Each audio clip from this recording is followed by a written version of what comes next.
Explorers of the unknown, welcome back. Let's expand our horizons with today's question. Setting up a home theater system with a Sharp Aquos TV involves a few key steps.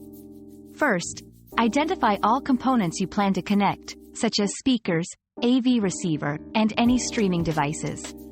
Connect your external audio system to the Sharp Aquos TV using an HDMI cable if available, for the best audio quality. For older systems, you might use an optical cable. Ensure your AV receiver is set to the correct input source, and configure your TV's audio settings to external speakers or similar. Test the setup with a movie known for its rich sound to adjust any AV receiver settings for optimal audio quality. Another mystery solved, but many more await. Keep up with our daily discoveries by subscribing and turning on notifications.